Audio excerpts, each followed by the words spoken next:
Felix Dawson was down to his last $5 when he handed the bottle of water to the woman in heels, who looked one blink away from passing out on the sidewalk.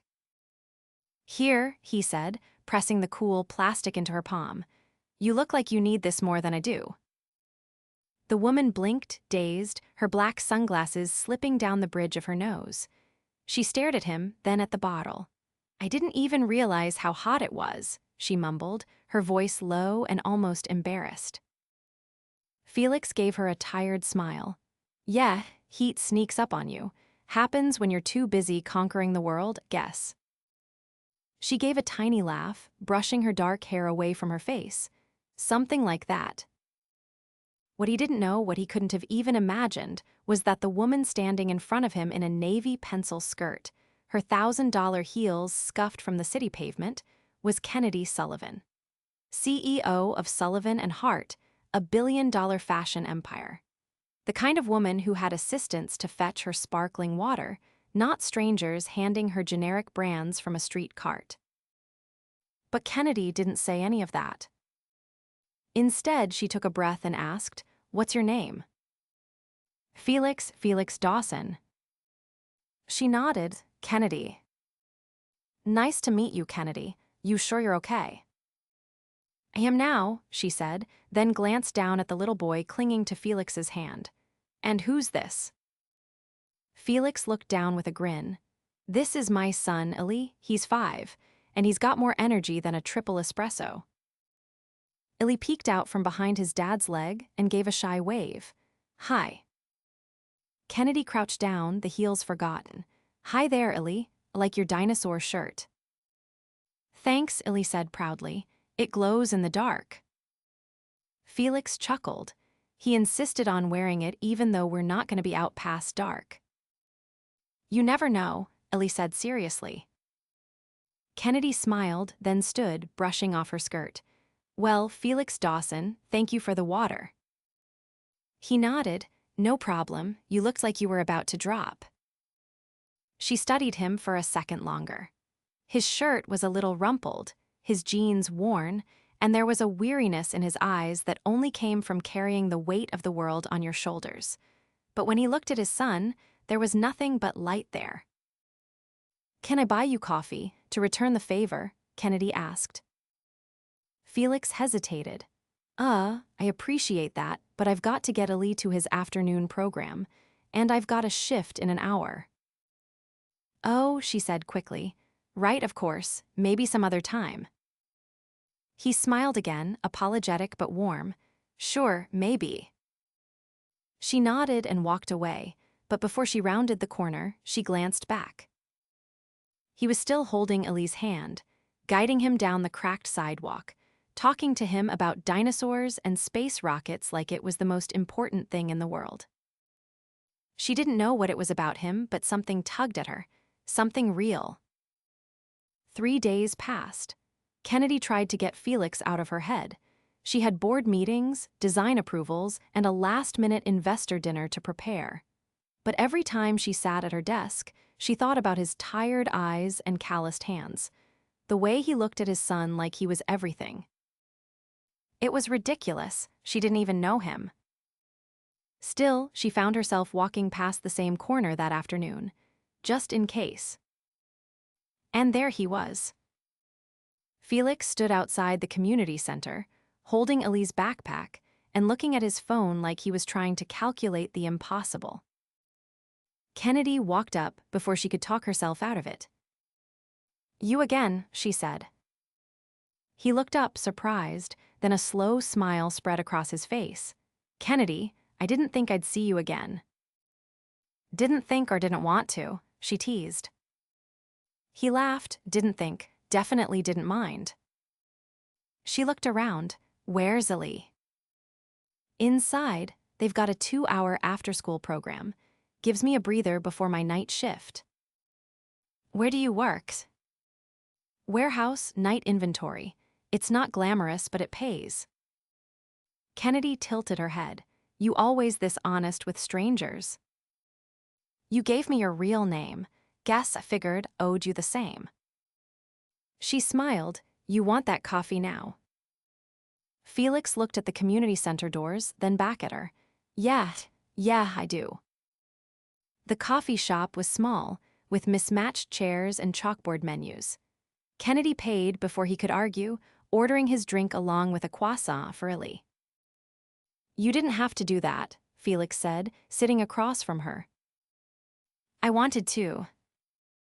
They talked about his son, about his late wife who passed away during childbirth, about how he dropped out of school to raise Ellie, how everything he did was for him. Kennedy didn't say much about herself, just that she worked in business. She didn't want to be the CEO tonight. She just wanted to be a woman sitting across from a man who made her feel something she hadn't in years. Real.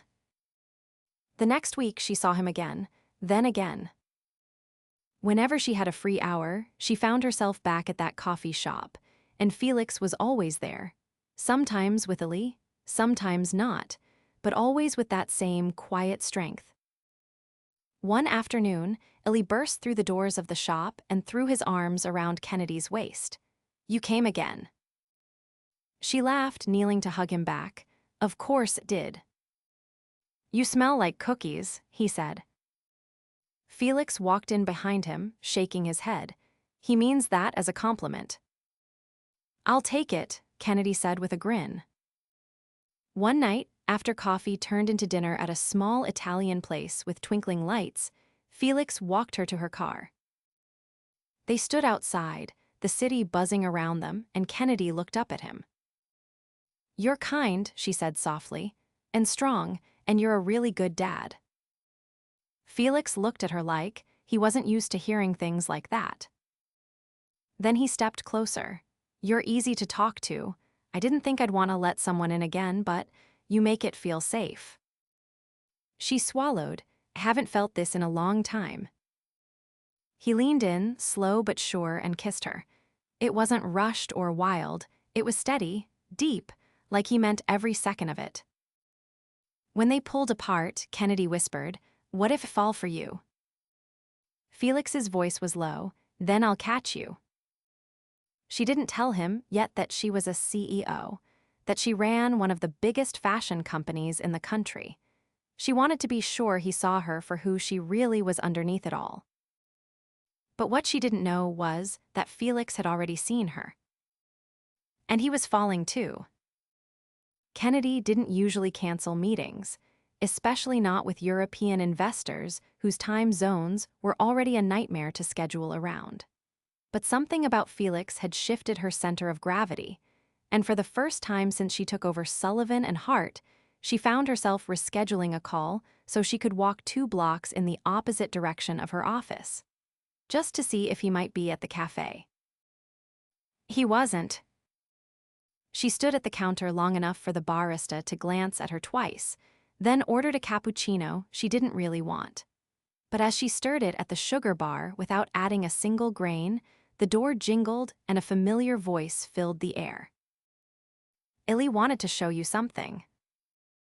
Kennedy turned. Felix stood there in a navy hoodie and dark jeans, his hair damp from the misty rain outside. Ellie ran ahead and held something up to her with both hands. It's a spaceship made of cereal boxes, he announced proudly. Kennedy crouched, inspecting the careful way the cardboard had been taped and painted. This is incredible. You even made wings. They're stabilizers, Ellie corrected, for balance. Felix shook his head. He's been talking about this all day. Kennedy looked up at him, her voice soft. I'm glad you brought him. I figured we owed you a visit, since our last dinner ended with you walking me to my car like I was the one being courted. Kennedy stood, brushing her coat sleeve. Maybe I was. Felix's gaze lingered on hers for a beat too long. You're hard to read sometimes. That's intentional, she said, then looked down at Ellie. Want to sit with me while your dad gets a coffee? Ellie climbed into the chair beside her without hesitation. Felix ordered, and when he returned, the 3 of them sat together, the boys' spaceship resting in the middle of the table like a centerpiece. Ellie chattered about his latest school project while Kennedy listened, nodding and asking questions. Felix mostly watched. Not her smile or her earrings or the way her coat hugged her frame, but the way she never once looked bored or distracted. Like what Ellie said mattered. When Ellie was briefly distracted trying to twist the lid off his juice box, Felix leaned in across the table. I've never seen him take to someone so fast. Kennedy's voice was low. Maybe he knows we're both pretending not to be scared of getting close. Felix's eyes didn't leave hers. Are you scared? She didn't answer right away. Not of you, just of what this could cost me. He leaned back slowly. You still haven't told me what you do. I know. Is it something illegal? He teased, trying to lighten the weight between them. She let out a breath of a laugh. Not unless fashion crimes count. He raised a brow. That's vague. I'll tell you soon, she promised. Later that night, she stood in her penthouse kitchen, still in the blouse she'd worn to meet them, staring out the floor-to-ceiling windows. Her assistant, Renee, appeared in the doorway, holding a folder. You canceled your Zurich call. I know. Renee hesitated. The board's going to ask questions. Kennedy turned. Let them. When Renee left, Kennedy opened her laptop and typed Felix's name into a search bar. No social media. No LinkedIn. Just a couple of articles buried in local news archives, one about a scholarship he gave up after his girlfriend got pregnant, another about a community fundraiser he organized for a neighborhood library.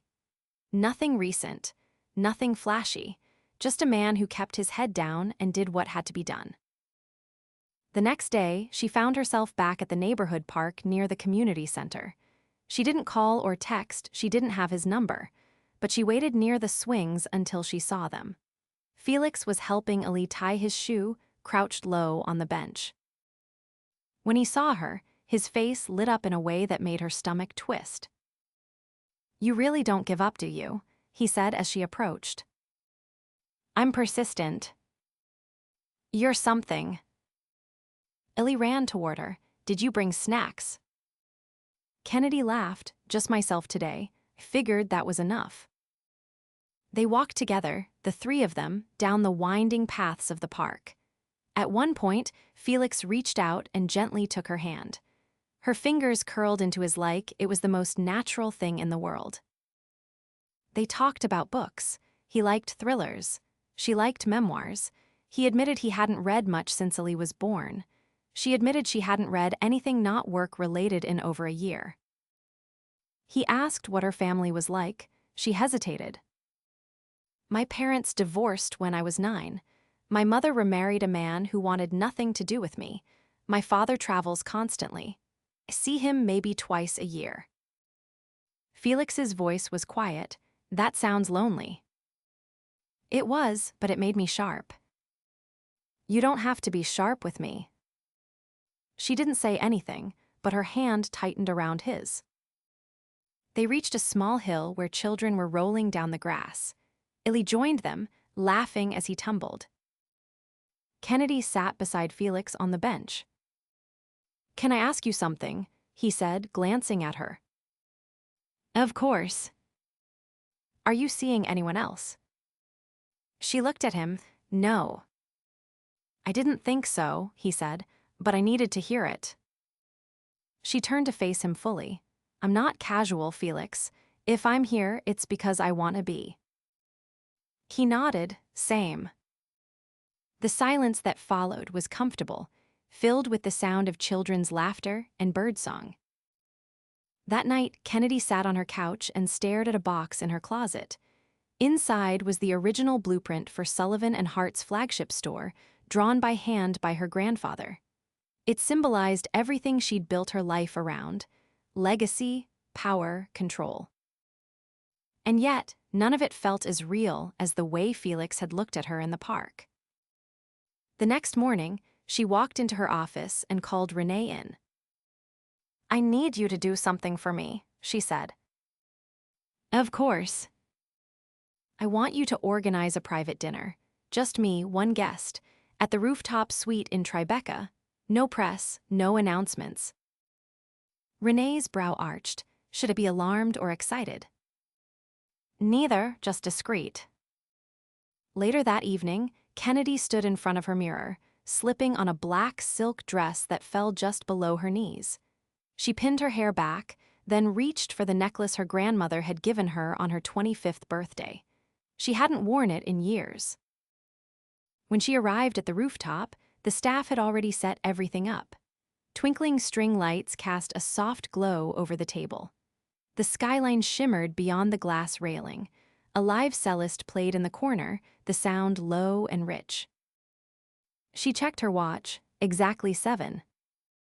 A knock at the door. She opened it herself. Felix stood there in a charcoal jacket and collared shirt, his eyes widening slightly as he took in the space. This is not a neighborhood cafe. No, she said, stepping aside. Come in. He walked slowly, taking in the view, the table, the music. You did all this.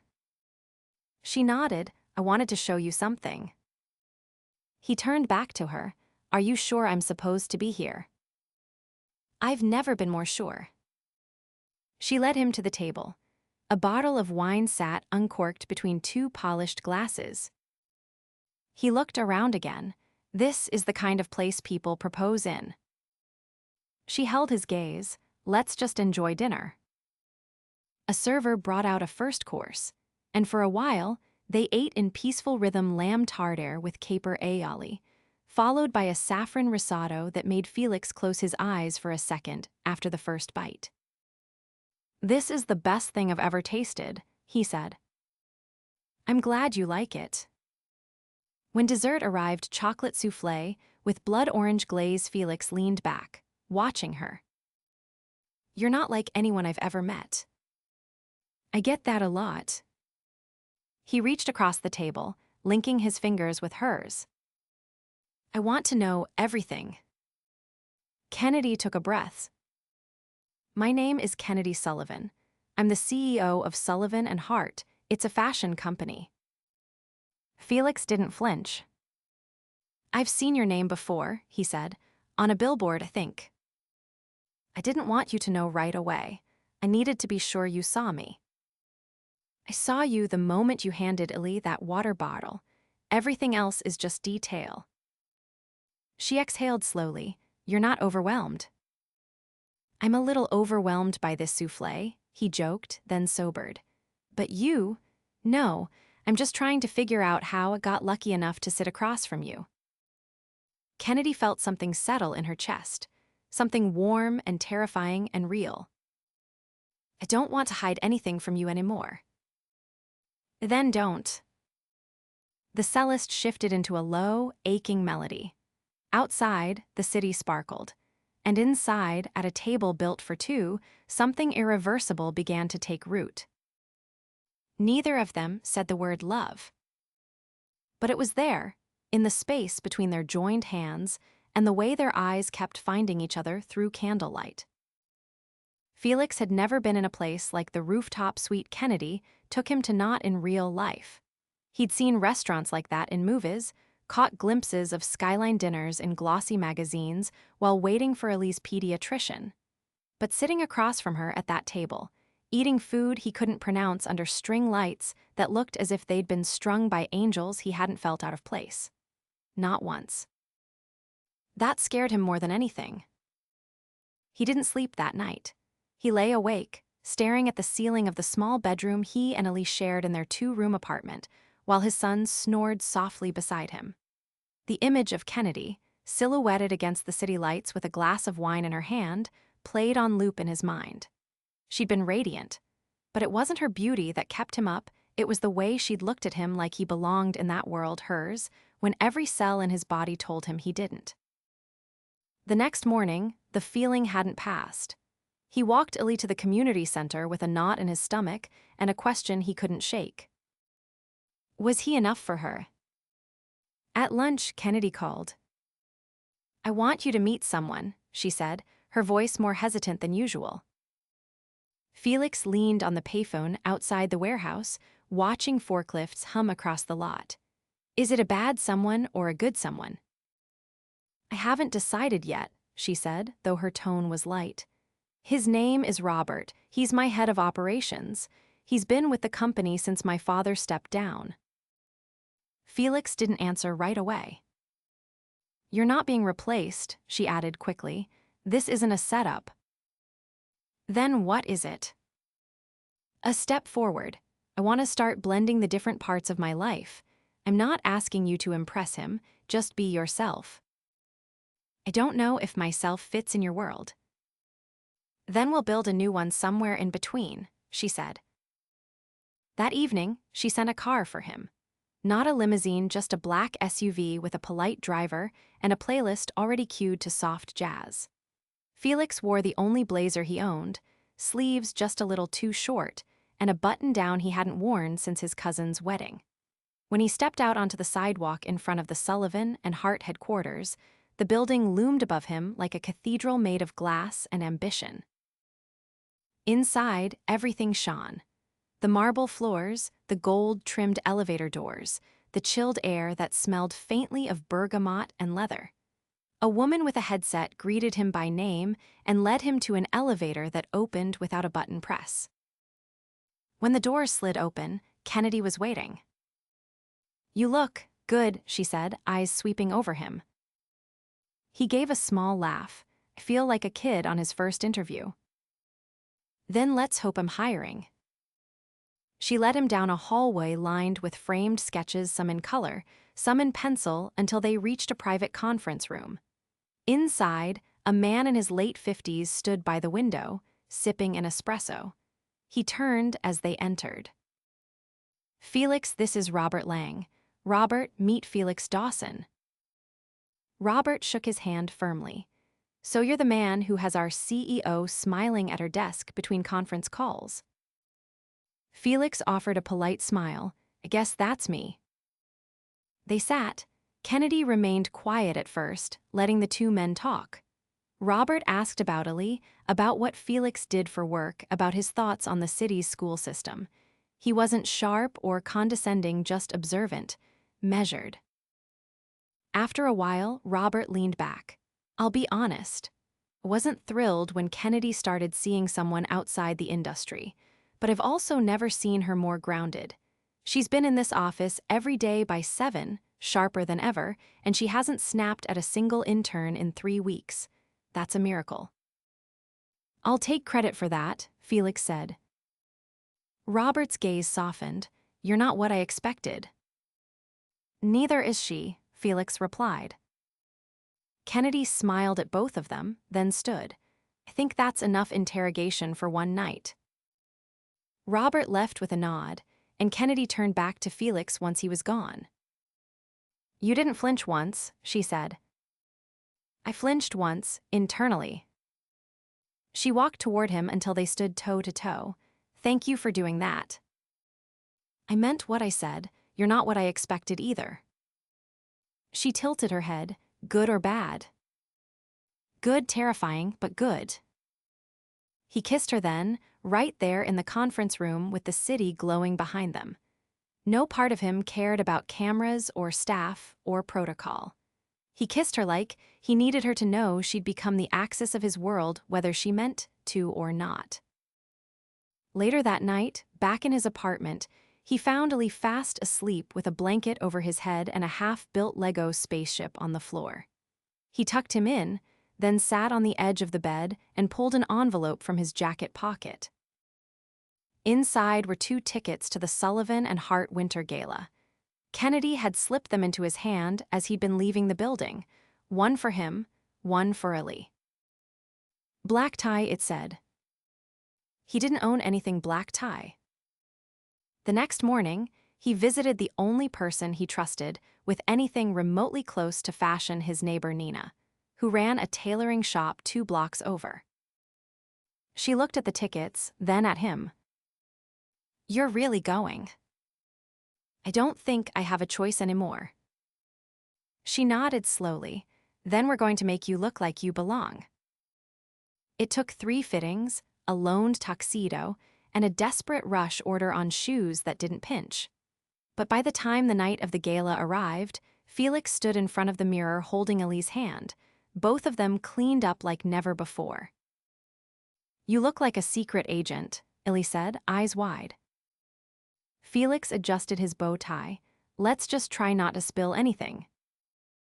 At the venue, an art museum transformed by cascading lights and strings of crystal Kennedy waited at the top of the marble staircase. She wore a midnight blue gown, understated but flawless, her hair pinned back with silver combs. When she saw Felix and Ellie step through the doors, something in her expression cracked open. He walked toward her slowly, Ellie trailing close behind. "You clean up all right," she said, voice teasing but warm. He looked around. "You do this every year." "Sometimes twice, but this one's different." "Because I'm here." "Because it means something now." She took his hand, then glanced down at Ellie. "You ready to be the most important person in the room, little man?" Ellie beamed. "Already am." The night passed in a blur of speeches, laughter, and the steady current of people trying to decipher who Felix was. Some assumed he was a new investor. Others whispered about a merger. But Kennedy never left his side. Not once. Near the end of the evening, as the final toast was made and violinists shifted into a soft waltz, Kennedy turned to him. "There's one more thing." Felix raised an eyebrow. "There's always one more thing with you." She led him to a side wing of the museum, quieter than the rest. Inside, a curtain had been drawn over a glass display case. She nodded to the curator, who pulled it back. Inside was a framed sketch of Ellie's cardboard spaceship, reimagined by Kennedy's top designer, rendered in ink and watercolor. Below it, a plaque read: "Every dream starts somewhere." Felix stared, breath caught. Kennedy's voice was soft. "I wanted to show him that his imagination matters, that what he builds, what he sees, it's worthy of display."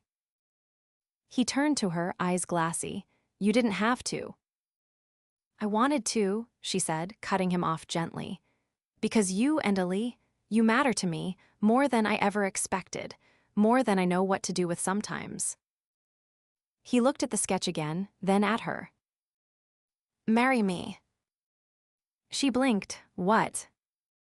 "I know it's fast. I know it's insane, but I've never been more sure of anything." She stared at him, lips parted, heart pounding. He reached into his pocket, not for a band, not for something symbolic, but for a ring. A real one. Platinum, simple, set with a single diamond that caught the light like a promise. "I've been carrying this for 3 days," he said. "I was going to wait, but then I saw that sketch, and I knew I couldn't." Kennedy looked from the ring to his face. "Are you sure?" "I've never been more sure of anything in my life." She took a breath, then nodded. "Yes." He slid the ring onto her finger, and she kissed him hard, full of fire and certainty, and something that felt like the beginning of forever. From a few feet away, Ellie clapped. The violinists kept playing, unaware that something extraordinary had just happened in the quiet wing of a museum. But for the three of them, the world had shifted. And none of them would ever be the same. The city had never looked more alive than it did from the rooftop terrace of Kennedy's penthouse. The skyline stretched in every direction beneath a velvet sky. And the lights below shimmered like they were celebrating something too important to explain. Inside, Felix stood in front of the floor-to-ceiling windows, Ilya asleep down the hall in the softest bed he'd ever touched, and Kennedy curled on the couch, barefoot and quiet, watching him. He turned slowly, still not fully used to the echo of opulence around him. He asked if this place was a museum, said he didn't want to touch anything and break it. Kennedy ran a hand through her hair. "It's just things. They don't mean much until you have someone to share them with." Felix crossed the room, unfastening the cuff of his shirt. "I thought I'd feel out of place here." "You don't, not to me." He sat beside her, letting the silence stretch for a moment. "I've been thinking about my dad." Her brow lifted slightly. "You've never mentioned him." "He left when I was in 6th grade. Said he had to figure himself out, but I think he just didn't want to raise a kid anymore. My mom worked triple shifts trying to keep us afloat. I remember promising myself I'd never disappear on my own kid like that." Kennedy's voice was soft. "You haven't, you've done the opposite." I just look at Ellie sometimes and wonder how anyone could walk away from that. She reached for his hand. "Some people run from love because they don't know what to do with it. You leaned into it instead." He nodded, then glanced down at her hand where the ring now rested. "This thing still feels unreal." "It's very real and very sparkly." He smiled, then leaned back into the cushions. "I don't want a big wedding." "I figured you wouldn't." "Honestly, I'm not sure I know how to throw one." "You don't have to. I've had people throwing events around me since I was 16, but I don't want anything that feels like a press release." She shifted to face him. "So what do you want?" "A ceremony where Lee can stand beside us. Something real, something quiet." Kennedy nodded, eyes thoughtful. "I'd like that." They fell into a comfortable silence again, broken only by the hum of the city below. Felix reached out, brushing a lock of hair behind her ear. "You terrify me," he said quietly. She tilted her head. "Why?" "Because I've spent years surviving. And now, for the first time, I want more than that. I want a life that I choose, not one I'm stuck inside." Kennedy leaned into his touch. "Then let's build it." The next morning, Felix woke early, the sheets soft under his back and the room impossibly still. He pulled on jeans and a t-shirt, careful not to wake Kennedy, then padded down the hallway to check on Ellie. The boy was still asleep, one hand clutched around a small plush rocket Kennedy had given him the night before. As Felix stood there, a soft knock came at the door. He opened it and found Renee, Kennedy's assistant, holding a garment bag and a clipboard. "Good morning. She asked me to drop this by." Felix stepped aside so she could enter. "She said you'd probably refuse to let her pay for your suit, so she bought one anyway. Custom, tailored, no arguments." He raised a brow. "She really doesn't take no for an answer." "No, she doesn't," Renee said, laying the bag across a nearby armchair. "Also, she's moved your son's school enrollment to a private academy uptown. Full scholarship, no waiting list. Don't ask how." Felix rubbed the back of his neck, overwhelmed. "She's doing all this without asking." "Because she knows you'd say no. But she's not trying to fix you, Felix. She just wants to give you room to breathe." He nodded, unsure of what to say. Renee paused at the door. "For what it's worth, I've worked for her a long time. I've never seen her do any of this for anyone, not one person." As she left, Felix looked around the penthouse again, but this time, it didn't feel like it belonged to someone else's story. It felt like a place he was learning to inhabit. That afternoon, he took Ellie out for lunch at a small diner near the park. As they waited for their grilled cheese sandwiches, Felix stirred his coffee and watched his son. "Do you like Kennedy's?" Ellie nodded immediately. "She listens to me when I talk about space." Felix smiled. "Yeah, she's good at listening.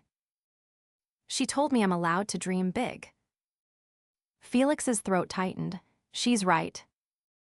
She said our spaceship might be real someday." "It might." Ellie paused, then looked up. "Are we gonna live with her now?" Felix hesitated. "Maybe, would you be okay with that?" Ellie nodded again. "She makes the house feel warm." That night, Kennedy came home to find Felix in the kitchen, sleeves rolled up, stirring something on the stove. "You're cooking." "I figured, owed you one dinner that didn't come with a linen napkin." She leaned against the doorway, watching him.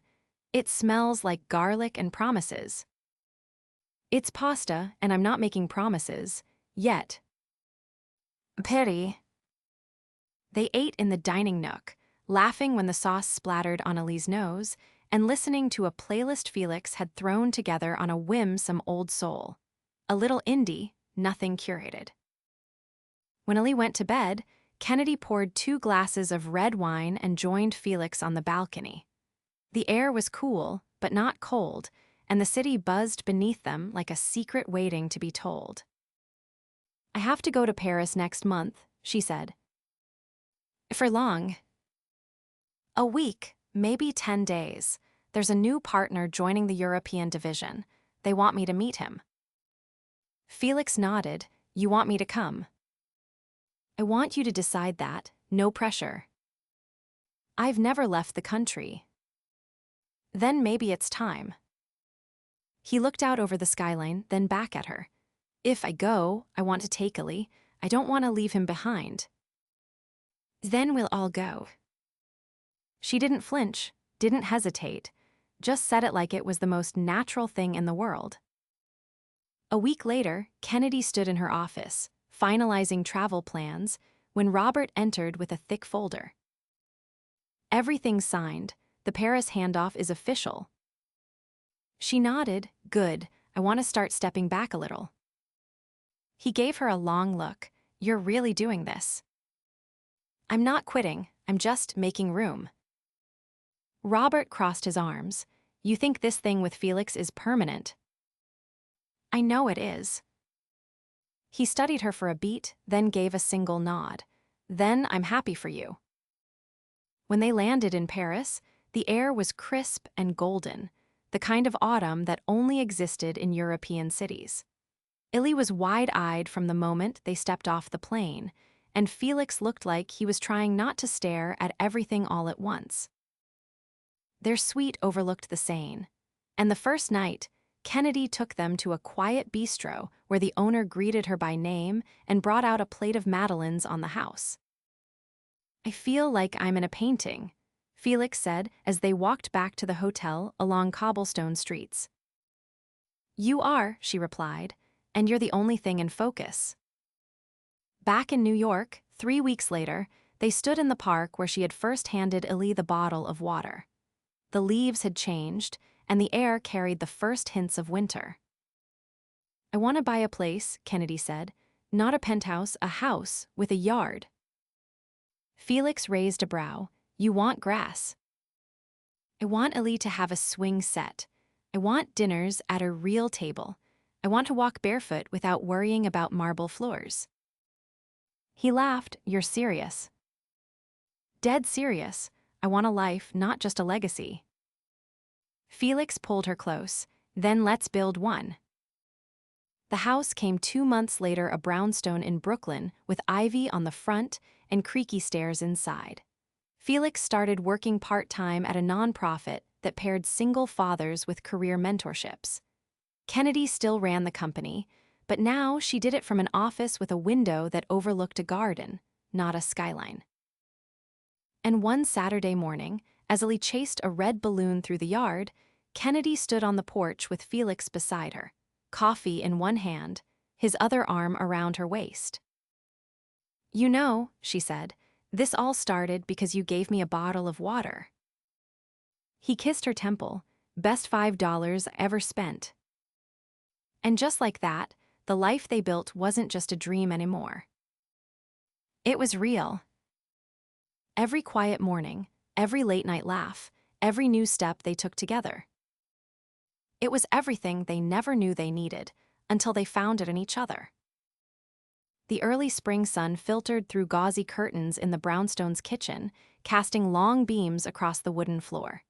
Felix stood barefoot, flipping pancakes on the stove while Ali sat at the counter, legs swinging as he drew space creatures with a red marker. Kennedy patted in, still in his t-shirt, her hair loosely tied back, and leaned against the doorframe, watching them. You've upgraded your pancake game, she said. Felix glanced over his shoulder. It's artistry now, I've moved past circles. Today we're attempting Saturn. Ali looked up. He made Jupiter yesterday, but the syrup messed up the storm spot. Kennedy laughed and crossed to the counter, kissing the top of Elie's head before sliding her arms around Felix's waist from behind. "I like you like this," she said softly. "Covered in flour." "Rooted." He turned slightly, just enough to meet her eyes. I didn't know how much needed that. Neither of them said anything for a moment, but the silence was filled with something sturdy, something whole. Later that afternoon, Kennedy took a call in her upstairs office while Felix and Elie played chess in the sunroom. She'd been fielding merger inquiries for weeks, each one more aggressive than the last. Some wanted to absorb Sullivan and Hart. Others wanted to replicate it, but none of them understood what the company truly was: an inheritance, yes, but also a vision, a standard. When the call ended, she sat for a moment, staring at the framed photo on her desk. Her and her grandfather at the original store opening. She hadn't realized until recently how heavy the weight of legacy had been on her shoulders. She'd carried it for so long, she'd mistaken it for her own spine. She rose, walked downstairs, and leaned in the doorway as Felix gently explained a rook's movement to Elie. "Can I steal your dad?" she asked. Elie nodded, already focused on rearranging the pieces to launch a new game against himself. Felix followed her into the hallway. "What's up?" "I've decided not to expand." He blinked. "What do you mean?" "The international investors. The board's push to open a tech-integrated retail line. I'm walking away from all of it." He studied her carefully. "You're sure?" "I'm not doing it for the right reasons. I don't want to chase scale just because everyone expects it. I want to focus on what matters: community, craft, influence that actually means something." His brow furrowed. "They won't like it." "I'm not asking for permission." Felix grinned. "There she is." She stepped closer. "I spent years building walls around myself and calling it strength, but you and Elie, you taught me that building something with someone is harder, braver." He reached for her hand. "You've always been brave. This is just a different direction." "Are you ready for what comes next?" "I'm already in it." That evening, they took Elie down to the community center for a father-son science night. Felix had promised to help with the model volcano table, and Kennedy offered to assist the staff with the registration desk. She hadn't been back since the early days of their relationship, when she'd waited on street corners just to catch a glimpse of Felix walking Elie in. Parents smiled as they entered, some recognizing her from magazine profiles, others just seeing her as another adult pitching in. For the first time, her heels didn't feel out of place among sneakers and spilled juice boxes. After the event, as they walked home under a stretch of pale stars, Elie looked up at Kennedy. "Are you going to stay forever now?" She stopped walking. Felix did too. "I'd like to," she said. Elie gave a thoughtful nod. "Okay, but you have to promise to never throw away my space drawings." Kennedy bent down, placing a hand on his small shoulder. "Promise." Back home, after Elie climbed into bed, Felix and Kennedy sat on the back steps of the brownstone with 2 mugs of lukewarm tea between them. The garden was quiet, the wind soft through the fresh leaves. "I talked to my mother yesterday," Kennedy said. Felix looked over. "That's a twist." "She wants to meet you." He raised a brow. "Because she's curious or because she's skeptical?" "Both, but mostly because she's realizing she doesn't have the leverage she used to." "Do you want me to meet her?" "I do, but only when we're ready, not because she is." Felix nodded. "Then we'll wait." A beat passed, and Kennedy shifted. "There's something I want to ask you." He smiled. "Should I be nervous?" "No, just honest." "Okay." She pulled out a small envelope from the pocket of her cardigan and handed it to him. Inside was a certificate of property transfer. I bought the house in both our names, she said. It's not a gift. It's not charity. It's our home. You deserve to own it as much as I do. Felix held the paper carefully, as if it might vanish if he gripped it too hard. You didn't have to do this. I know, I wanted to. His hands trembled slightly as he folded the certificate back into the envelope. No one's ever done anything like this for me. She reached for him. That's going to be our standard now. The next morning, Felix took Ellie to school while Kennedy met with the board one final time. She informed them of her decision to scale back, restructure, and redirect investments towards sustainability and mentorship. Some protested. Others remained silent, but none of them stopped her. As she walked out of the conference room, she felt lighter than she had in years. That weekend, they drove to a small lakeside town upstate, just the three of them. No phones, no meetings, just fireflies, fishing poles, and marshmallows over a campfire. One night, after Ellie fell asleep wrapped in a pile of blankets, Kennedy and Felix sat beside the water. The moonlight shimmered on the surface like scattered coins. I've been thinking about our wedding, she said. Felix leaned back on his elbows, still want to keep it small. Smaller than small, just us, and Ellie, maybe a justice of the peace, maybe under a tree. It sounds perfect. I don't need a ballroom or a guest list. I just want to start our life together. He looked at her for a long moment. It already started. 2 weeks later, they married in a quiet corner of a park not far from the brownstone. Kennedy wore a simple ivory dress with no train, no veil. Felix wore a gray suit with a dark blue tie Ellie had picked out himself. The officiant was a retired judge who'd once ruled in favor of Kennedy's company on a zoning dispute and now ran a community garden. After the short ceremony, they walked to the cafe where they'd shared their first coffee. The owner gave them the back patio and a bottle of wine on the house.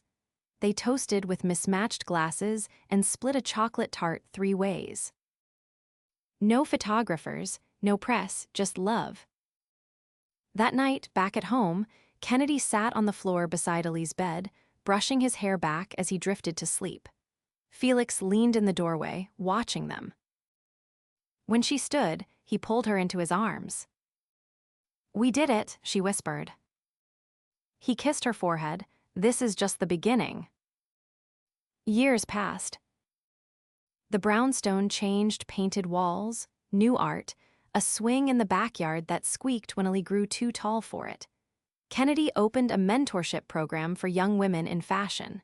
Felix became a director at the nonprofit, working to expand access for single parents. Ellie joined the science club at school, then built a real model rocket in 8th grade that made it halfway across the football field. They didn't measure success in money or headlines anymore. They measured it in laughter, shared coffee, dinners around the table, and the quiet certainty of waking up beside the person who saw them fully. One night, long after the city had gone quiet, Felix lay beside Kennedy, their fingers intertwined beneath the sheets. You ever think about how it started? She smiled in the dark, a bottle of water. He kissed her shoulder, and everything after. She turned toward him. We built something real.